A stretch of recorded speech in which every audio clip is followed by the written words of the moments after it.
Welcome back to the Chambers Radio Hour. This is Ed Dwyer of Dwyer Advisory.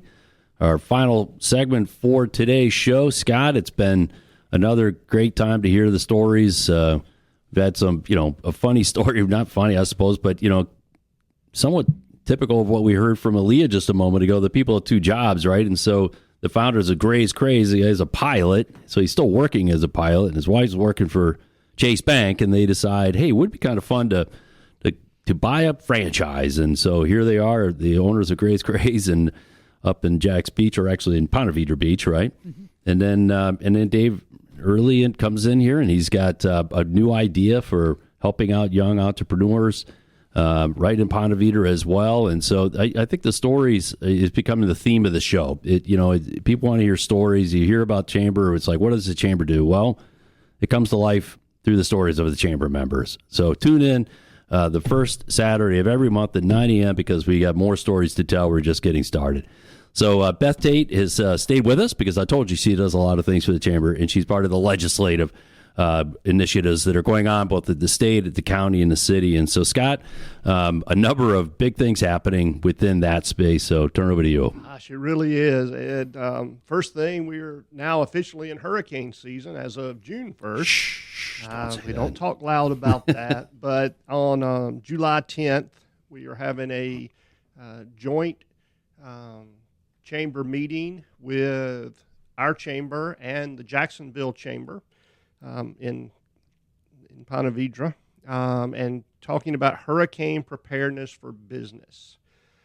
We all want to be prepared for a hurricane in our home and make sure that we're covered there, but a lot of times people don't realize that if you're running a business here, especially a small business, you have to prepare early. You have to make sure you have things like your accounting records, access to get to your HR information, having a plan for your employees, which is probably the most critical, because if you evacuate and something were to happen, you need to know where to get in touch with your employees to communicate with them, not only when to come back, but also make sure they're safe. So just little tidbits like having one place outside of our region that everyone can report to so that you can have constant communication with people is critical. So Kelly Wilson with the Emergency Operations Center is going to be presenting that and always provide some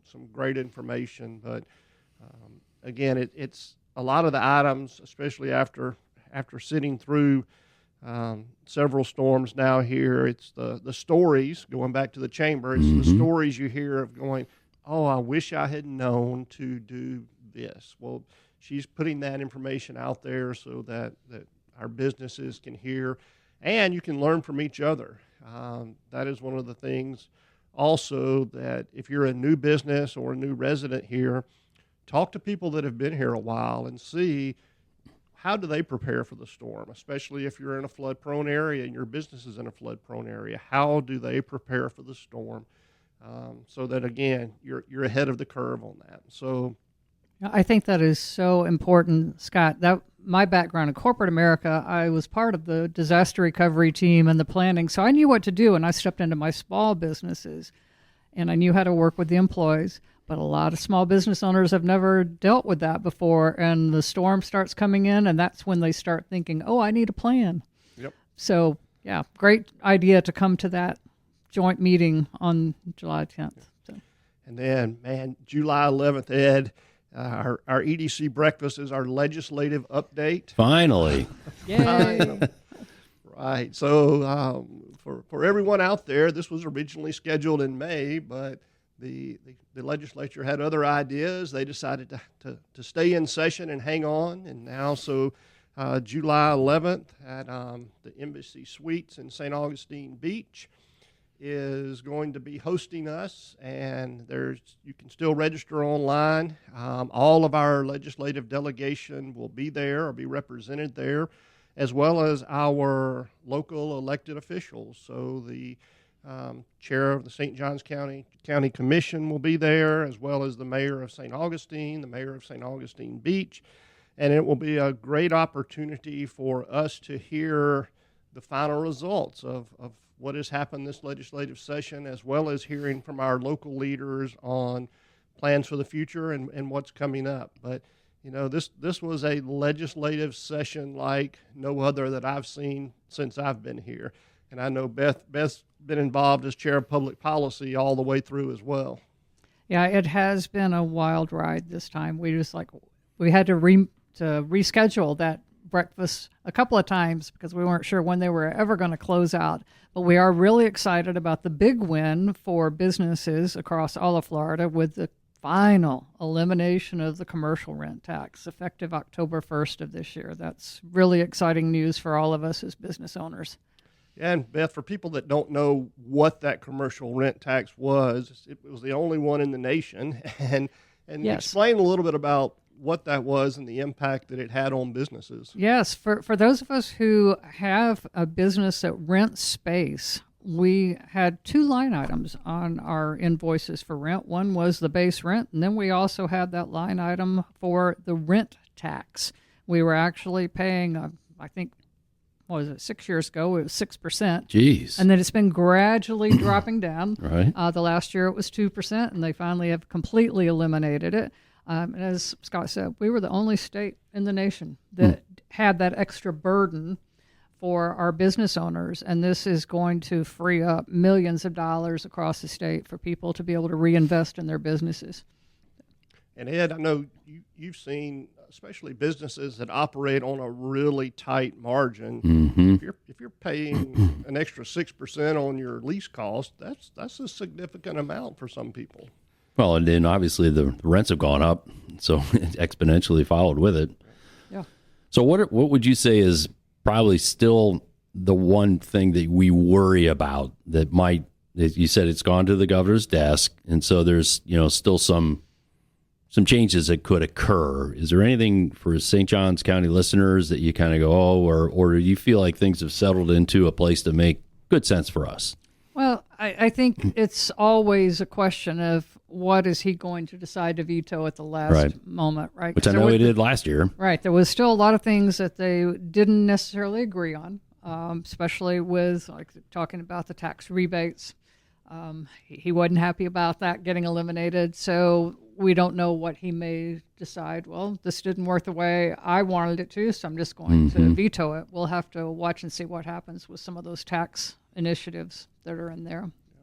Another area that we had a huge win on is about halfway through the session, word came out that one of the committees was considering cutting funding for the school districts, specifically around AP classes, IB classes, CTE programs.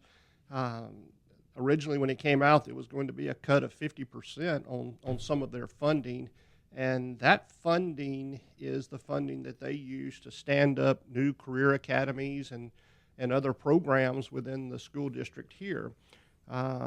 We got involved just as a lot of other chambers across the state became involved, and we can safely announce that none of that funding is going to be cut. So good. That funding is retained, and the school district is extremely grateful for that because, again, that is where a lot of the new programming for our career academies is funded from. And as a growing county, that's a huge investment for us because we are constantly having to invest in new career academies to make sure we are training the best and brightest to stay here in St. Johns County and become part of our workforce.